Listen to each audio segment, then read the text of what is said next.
Today, we will be discussing heat, work, and energy. The law of conservation of energy states that energy can neither be created nor destroyed. Rather, it transforms from one form to another, meaning that the energy that started the universe is still the energy that we have today and the energy that we will be having in the future. Energy only is converted from one form to another, but the total energy of the universe remains the same. In discussing energy, it is important that we know what internal energy or delta U is. So it is the sum of molecular kinetic energy and molecular potential energy and other molecular energy present in an object. Heat, Q, is the energy transferred from one object to another due to temperature difference. So when you have two objects that are in contact, one with higher temperature and another with lower temperature, there will be heat. But if the objects in contact are of the same temperature, no heat will transfer. Work W. When force causes an object to move towards its direction, there is work. How are work, heat, and internal energy related? Is work done when rubbing your hands? When you rub your hands, you are exerting force, and the force you exert on your hands causes the hand to move, so work is done. What is the effect of the work done on your palms? Work can easily be converted to thermal energy. That is why when you rub your hands, you feel that your palms are getting warm. An increase in your thermal energy results to an increase in your internal energy. One good example that shows the relationship among work, heat, and internal energy is a adiabatic process. In this setup, if work is done on a system like compressing it, the internal energy will increase. The temperature of the system was raised with no heat input. As shown in the animation, as the piston moves down, it compresses the air inside the cylinder. The temperature increases, proving that the internal energy is increased. But observe that no heat was added to the system. An air pump is an example of a adiabatic process. If work is done by the system, like expanding against its surroundings, the internal energy will decrease. With no heat extracted or released, the system cools. If work is done on a system like compressing it, the internal energy will increase. The temperature of the system was raised with no heat input.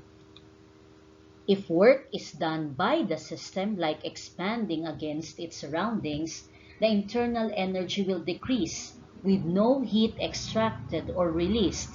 The system cools. This is called a adiabatic process, which is demonstrated when we use our air pump in inflating the tire. There are ways on how we can change the system's internal energy.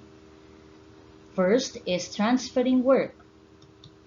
Second is transferring heat, or both.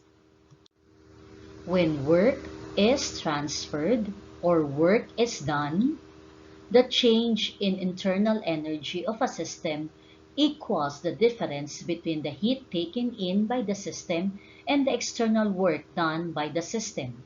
This is called the first law of thermodynamics.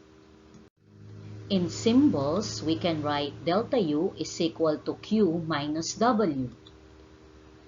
Rewriting the equation, you can have Q is equal to W plus delta U. Now what if there is no work done by the system? So it will become Q is equal to delta U. Now what if there is no heat released by the system? It will become 0 is equal to W plus delta U, or negative W is equal to delta U. Let us try this problem. If a system has 6 joules of internal energy and thus 4 joules of external work, how much heat is added to the system? Please pause this video in order to write your answer. It is important that you also know the difference between spontaneous process and non-spontaneous process. In spontaneous process, heat flows from higher temperature to lower temperature. It does not require external energy or work to occur. Like when you leave a hot coffee on top of the table, heat will just flow from a higher temperature to a lower temperature. While when you have non-spontaneous process, it requires work to be done. When you place water inside the freezer, work should be done by the refrigerator or by the freezer in order to change water to ice. That is non-spontaneous process. How can we change the internal energy of a system? We can change the internal energy of a system by transferring heat, transferring work, or both. How is the first law of thermodynamics applied in a adiabatic process? When no heat is added or removed from a system, the change in internal energy is equal to the work done on the system and the work done by the system. Let us apply what you learned from this discussion. Identify the source of change in internal energy, if it is work or heat, and give the mathematical form of the first law of thermodynamics in the following examples. Feel free to pause this video in order to answer the following items. Number 1. Water starts to boil. The source of change in internal energy is heat, and the equation is delta U is equal to Q. Hot water cools at room temperature. The source of change in internal energy is heat, and the equation is delta U is equal to Q. A car hitting the wall. The source of the change in internal energy is work exerted by the wall on the car, and the equation is delta U is equal to negative W. Producing flame through friction. So the source is work, and the equation is delta U is equal to negative W. Volcanoes' hot magma causes a destructive earthquake.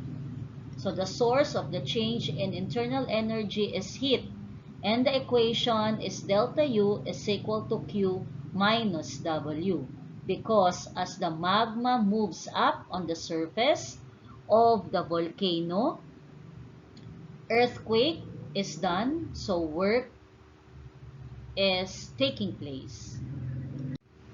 Think about it. When heat from problems and conflicts is added to our system, there is a buildup of internal energy that may lead to external work, positive or negative. Hopefully, choose the positive work. Thank you and have a nice day.